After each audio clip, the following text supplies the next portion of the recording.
All right, guys, so we're going to go ahead and talk about our theming here and how to add some more detail and theme to our trash cans you just made. So again, if we're looking at theme parks, they usually try to keep their garbages and their benches and all their stores and restaurants similar to the area they're in for theming. So you guys can see I chose Storybook and I used blue and white kind of for my trash cans. I add some more extra details than what we showed in the past videos. So I'm going to show you how to do a couple things. First, let's talk about theming. So one, you probably want to have it where it says like trash on it, or you probably want it where it says what park area it's at. So again, if you're looking at the reference I just created, this one says Storybook and then has a recycling symbol.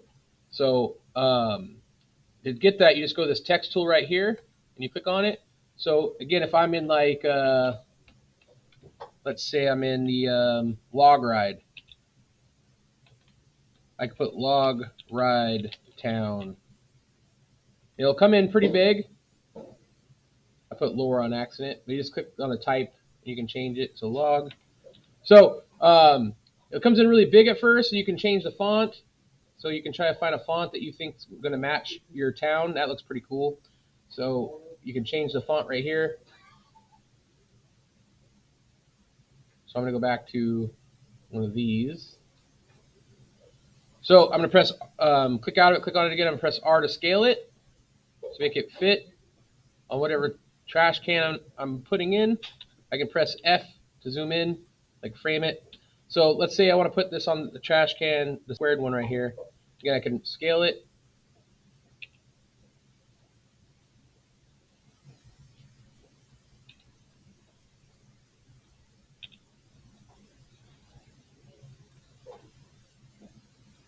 Again, also I'll have to rotate it and get it lined up.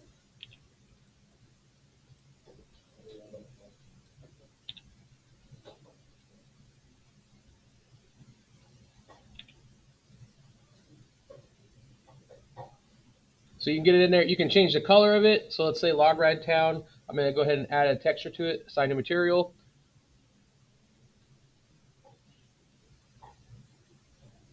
When we're making materials for this project, I want you guys to use blends and Lamberts.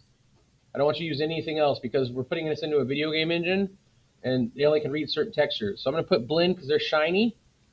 So I'll do red to match kind of like that plaid. So I'm going to put Log Ride Town. So I have this. Now let's say I want to put in a recycling symbol. All you guys have to do is go on to Google. So if I go to Google, let me grab a Google real quick. So if you just go to Google and just type in, I'm going to type in recycle symbol emoji. If you type in emoji, it doesn't always work in Maya, but a really good chance it does. If you click on an emoji and you copy it, 20 to 40% of the time it will work inside Maya. So again, I go to the text tool. I'm going to copy and paste that symbol in here.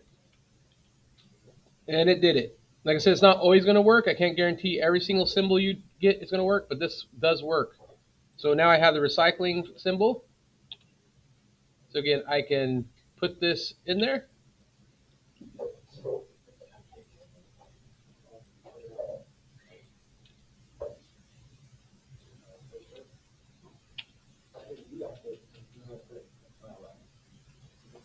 So again, I'm going to scale this so it fits my garbage can.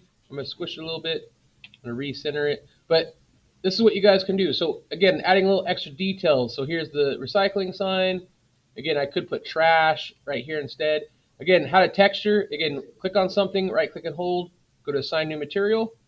Let's say I'm going to make this into red. I'll name it red garbage. So that's my red garbage color. So again, I can click on this red. So now I know that red, I can assign it. So I go to assign existing, red garbage.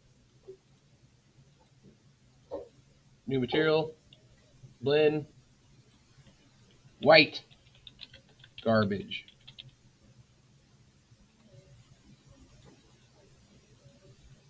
Oop, I mean, it's transparent on accident.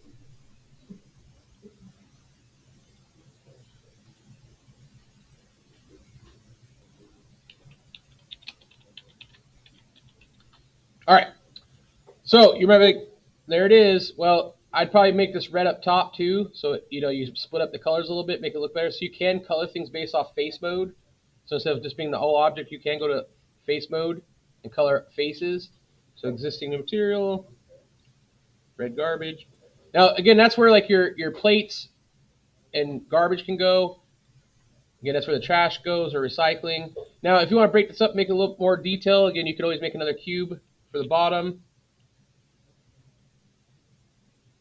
kind of like a placeholder around it.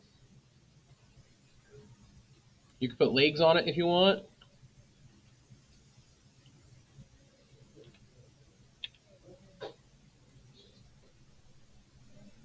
So I'm going to put that red on there. Again, once you make it, you can also duplicate it. It will duplicate with the texture on it. So again, if I want to put a lid on here too, you could do this.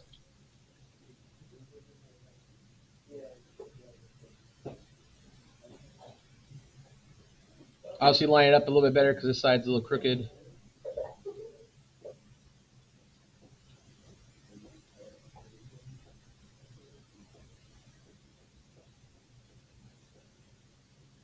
Again, you can put the name of the town lengthwise. So again, you could have it on going down the side of the garbage.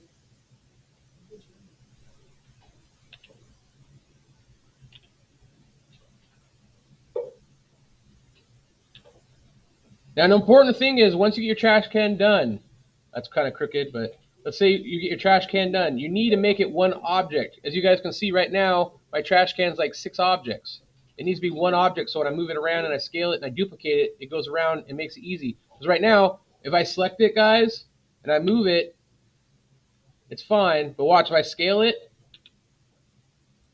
it explodes. So we need to go to Mesh, Combine, and you guys see now it's made one object for you, but it kept all the old objects. You need to do what's called delete history. It's this blue clock. If you click that, boom, you see it got rid of all those old textures that don't matter anymore. I mean, not textures, but models. So again, I'm going to do that one more time. So again, you select your object you want to make into one object. So select all objects, make it one. Mesh, Combine. And then again, see it has all these shapes that don't exist anymore. Just click this blue clock. And then you can click this button to recenter your center point. But now, once you guys have made one trash can, you got combined, you can name it trash can 1. Now, if I duplicate it, hold shift, it will duplicate with my textures and everything. So you guys can duplicate your garbage cans and use them as much as you want.